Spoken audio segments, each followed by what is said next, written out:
வணக்கம் நண்பர்களே. ரீசெண்டா ரிலீஸ் ஆகி பட்டைய கிளப்பிட்டு இருக்கு ரெமோ ட்ரெய்லர். ரெமோ படத்தின் 10 அன்னோன் ஃபேக்ட்ஸை இந்த வீடியோ பதிவுல பார்க்கலாம்.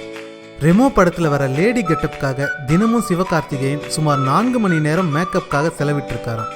இந்த படத்தை பற்றிய தகவல்களை மிக ரகசியமா வச்சுட்டு இருந்தாங்க. கபாலி போட்டோஸ் கூட எப்படியோ வெளிவந்துருச்சு. ஆனா இந்த படத்தின் ஒவ்வொரு விஷயத்தையும் பொத்தி பொத்தி பார்த்துட்டு வந்தாங்க. அதனால ரெமோ ஷூட்டிங் ஸ்பாட்ல ஆர்டிஸ்ட் டெக்னீஷியன் யாரா இருந்தாலும் மொபைல் போன் யூஸ் பண்ணக்கூடாதுன்னு ஸ்ட்ரிக்டா சொல்லி இருந்தாங்களாம். சிவகார்த்திகேயன் நர்ஸ் கெட்டப் தவிர தாத்தா, இளைஞன் என 3 கெட்டப்ல நடித்து இருக்காராம். விக்ரமோட ஐ படத்துல விக்ரமுக்கு மேக்கப் பண்ண சீன் 4 தான் ரெமோ படத்துக்காக சிவகார்த்திகேயனுக்கும் மேக்கப் பண்ணியிருக்காங்க.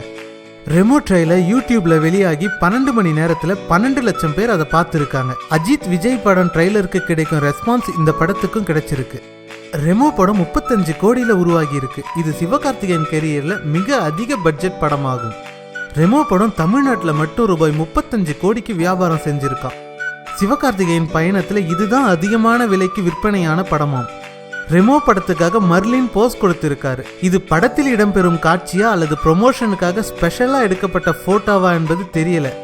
பொதுவாக தமிழ் சினிமாவில் வெளிவரும் படங்கள் தமிழ்நாட்டில் வெளியாவதற்கு ஒரு நாள் முன்னதாகவே வெளிநாட்டில் வெளியாகிடும். ஆனா ரெமோ படம் தமிழ்நாட்டில் வெளியான அப்புறம் தான் வெளிநாடுகளில் வெளியிட போவதா அறிவித்துள்ளனர். இது போல வேற ஒரு அன்னோன் ஃபேக்ட்ஸோட உங்களை அடுத்த வீடியோ பதிவில் சந்திக்கிறேன். நன்றி, வணக்கம்.